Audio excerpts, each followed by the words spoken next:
Saudações, nobres ouvintes do podcast Sem Esperança.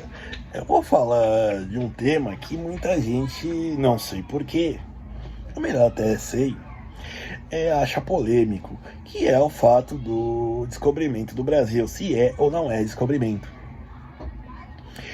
Bom, se eu for dar uma aula sobre isso, sim, eu falarei que é o descobrimento do Brasil, assim como o descobrimento da América. Certo? Mas também eu vou explicar que, na verdade, essa missão do Pedro Álvares Cabral era mais um reconhecimento de terras portuguesas, certo? No contexto das grandes navegações. Perfeito? Essa polêmica em si de descobrimento, muita gente argumenta que se faz como se fosse o Brasil, né? Seria o América Portuguesa, ou Pindorama, seria uma tábua rasa, digamos assim. Não tinha uma população vivendo nela. O que, obviamente, desde o primeiro momento se provou em verdade, em verídico, né? Por quê? Porque a ideia dos índios era de realmente levá-los ao reino de Deus, ao catolicismo, para ser mais preciso, e de trazer, é claro, aproveitar os frutos da terra. Provavelmente também a ideia do Cabral, quando ele chegou aqui, quando pisou em terras portuguesas, em brasileiras, digamos assim, ele deve ter olhado e pensado: puta, que merda de lugar, certo? Essa ideia da primeira missa, assim, de lugar encantado, na verdade, não era o que os portugueses bem tentavam. Porque a ideia deles era fazer comércio, certo? E quando eu digo fazer comércio, realmente era pegar, no caso do Brasil, era pegar o pau-brasil, né, que foi o que apareceu num primeiro momento, mas também aquilo que seria as drogas do sertão, né? Quando eu digo isso, não é cocaína, maconha. Droga quer dizer que são os produtos secos. Então, os frutos e animais também, certo? Bom, então, basicamente, os portugueses, eles tinham uma noção do que já tinha na América. Eles vieram, na verdade, reconhecer seu quinhão. Tanto que, 3 anos depois, é assinado em Roma o Tratado de Tordesilhas, né? Polêmico na época, porque, segundo o rei da França, por exemplo, onde estaria o testamento de Adão dividindo o mundo entre Espanha e Portugal. E isso era bem a verdade, porque ele dividia não só a América, mas também a Ásia. E os portugueses, eles queriam, como eu disse, a princípio fazer comércio, pegar produtos, trocar por eles, pagar e ir embora, certo? E é o que, por exemplo, eles faziam na costa da África, eles fizeram na Índia, fizeram na China e no Japão, certo? Os rifles portugueses, os mosquetes na época, foram bem aceitos pelos samurais.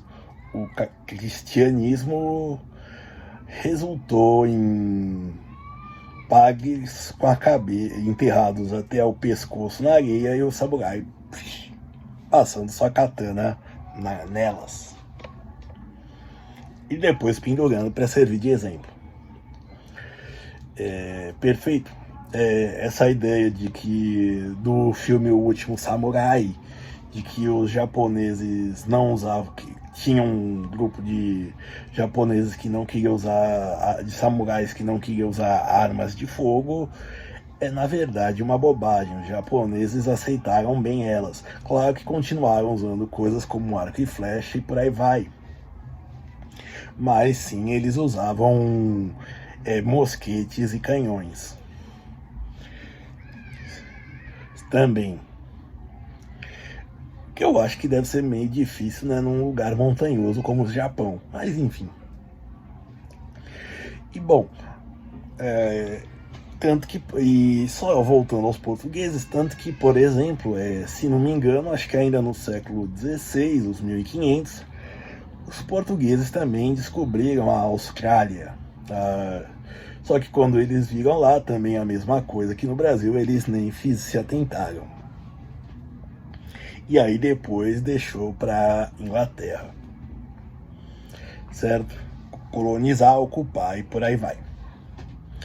E isso também se reflete de certa maneira no Brasil.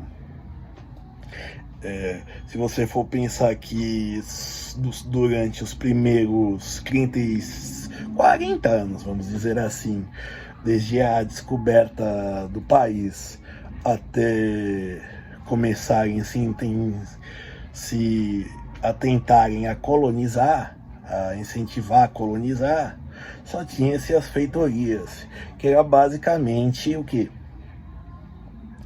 Era acumular produtos, vinha um navio, e aí dava para os índios, praticava-se o escambo, né?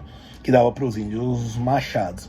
O índio não estava nem aí, por exemplo, com o pau-brasil. Para ele era mato, né? Digamos assim. Era uma árvore, então derrubar ela não fazia diferença para eles, certo? E ter um machado, facão e por aí vai, parecia para eles até muito mais atrativo, por isso que um bom negócio, certo? Se fizesse sentido,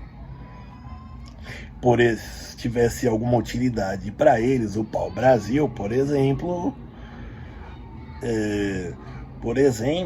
eles já teriam derrubado, teriam feito alguma outra coisa, certo? Mas não tinha nem valor sagrado. Eles sentavam um machado, serrote, seja lá o que, como eles derrubarem, né? E entregavam para o português em troca de outras mercadorias, dos quais para eles sim tinha valor, certo? E aí sim que houve a ideia, e além de temperos, pimentas, frutas, como eu disse, as drogas do sertão, né?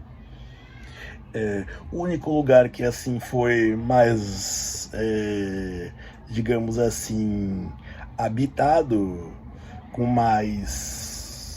menos intenção, né, mas também com a mesma, foi São Vicente, né, em São Paulo, e isso porque se servia de entreposto, né, para os navios espanhóis que iam para a região do Prata, né,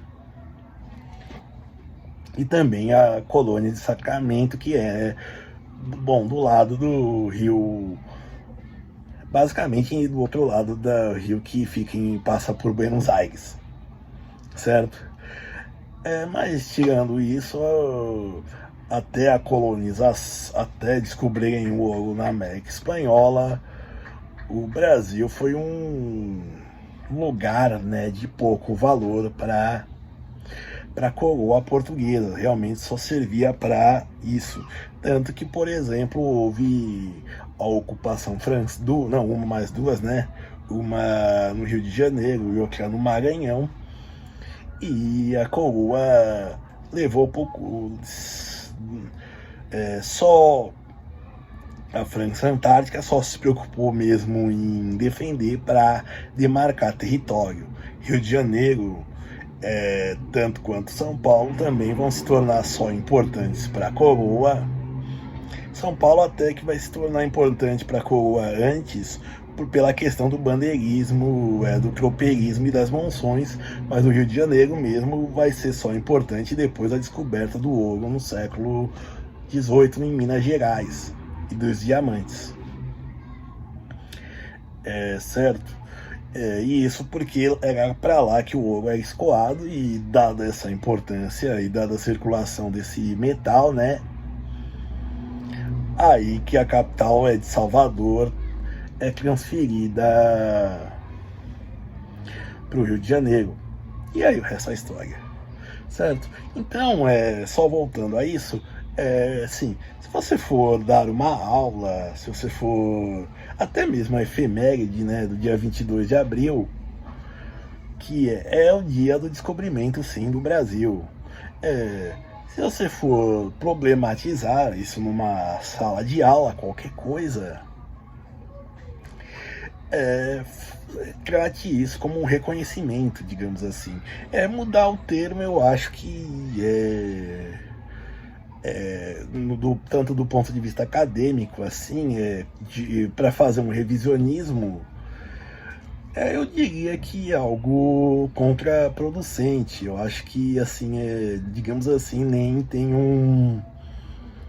nem agrega, e não tira e também não agrega nenhum valor, certo? Ao acontecimento. Ok?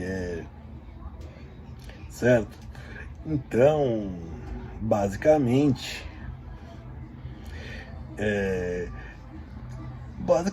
então, assim, eu acho que, pelo menos para mim, essa discussão é um pouco já encerrada, já fechada, né? Minha opinião, tá? Isso é uma opinião minha, de que, assim, se deve usar o termo, continuar a usar o termo descobrimento, né? Não precisar, digamos assim, de um outro termo, certo? Então é isso. Obrigado a todos.